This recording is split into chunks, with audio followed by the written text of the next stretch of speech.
My name is Agazi Afewerki. So as you've heard, there are many Africans who are doing great things, but sometimes for whatever reason they leave, and maybe they come here. And so my talk is focused more on what happens after that. So I first came to Canada about 25 years ago. And one of the things I think we love most about this country is just how open we are to diversity.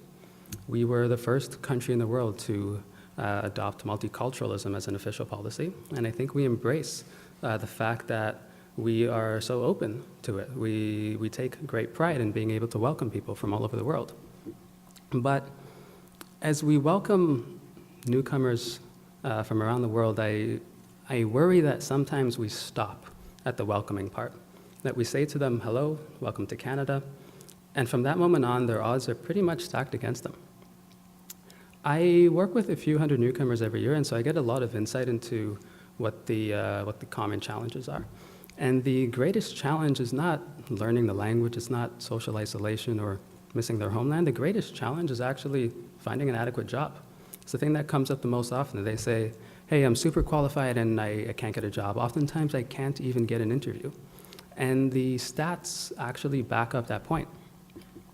Recent immigrants who have a university degree from abroad are 4 times more likely to be out of work than a Canadian-born adult who has a university education here in Canada. And I'm actually not sure that should surprise everybody. I think that's kind of natural. I think it makes sense that we value a Canadian education more than a university education from abroad. We're more familiar with the universities here. We have an idea of the type of graduates that they output. We cannot always say the same for a university in a foreign country that we're not too familiar with. So I actually don't think it's that surprising.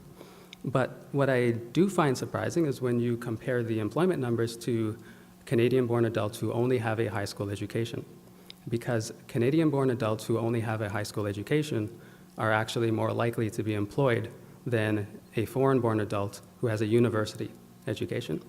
And that's the thing I can't seem to rationalize. I can't get that to make sense, especially when you factor in that these numbers include the tens of thousands of immigrants who are taking jobs that don't require their university degrees, the ones who are underemployed.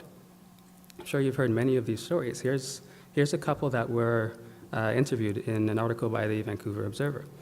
The chef with 8 years experience from the Philippines who now has to juggle 5 jobs as a line cook.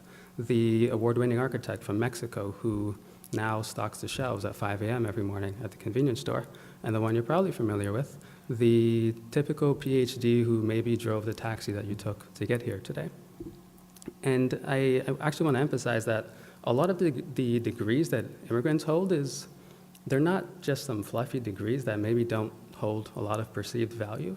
Let's use taxi cab drivers as an example. 4 out of 5 cab drivers in this city are immigrants, and roughly half have a university education. And the leading fields of study are actually business management, accounting, and architecture. And so we've got this really interesting contradiction where we take great pride in welcoming people to the country. We even prioritize those with foreign education or foreign experience, but without a Canadian education or a Canadian experience, it somehow seems to be a disadvantage.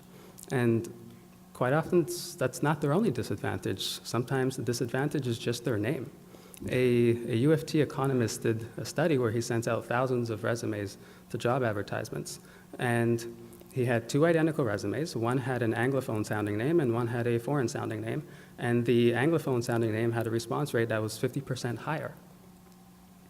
And so, in other words, you're more likely to get called in for a job interview if your name is Colin or Heather rather than Dubaku or Wahida. And these issues actually affect all immigrants. So I talk about it here at an event that's focused on Africa. And that's because these issues affect Africans far more than they affect anyone else. Suppose that the speakers today were all from maybe China.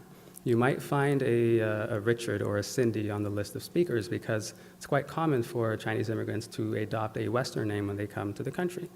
That doesn't happen so often with Africans. You're not going to find too many people named Simba who change their name to Steve. It's just not that common. And not only that, but Africans are far more educated. They're more likely than others to have a high school education, and they are substantially more likely to have a university degree by a long shot, more than any other immigrant from any other continent. They're far more likely to have a university education. And what I find most interesting is that we've got this neighbor to the south, the US, who we love to say that we're so much better than. And it's kind of hard not to, but yet somehow African immigrants are doing better there. The job rates are better. If you compare them to blacks who were born in the US, African immigrants actually earn 30% more. And we've got a situation here where the Canadian government is increasing the cap of immigrants who come into the country from 250,000 a year to 300,000 a year. And every year for the last few decades, the proportion of African immigrants has grown. There are more and more Africans who are coming every single year. And they're going to have the same problems that people have had. And so what do we realistically tell them when it comes to employment? I don't think we want our answer to be, hey, maybe you should just go to the US because your job prospects might be better. And I don't think we should tell them all to change their names to Todd or Jill. That just doesn't make a lot of sense. But I do wonder just how much we actually care about the issue. Because when I came to Canada about 20 years ago, this was a huge issue. Today, it's still a huge issue. We know that there are 12,000 taxi cab drivers across the country who have university education. We know that the Canadian economy loses billions of dollars every year while immigrant talent goes stale. And so we can continue to have these problems as we welcome more and more immigrants into the country, or we can have a really great opportunity for Canada if I think we take the issue a little bit more seriously. Thank you.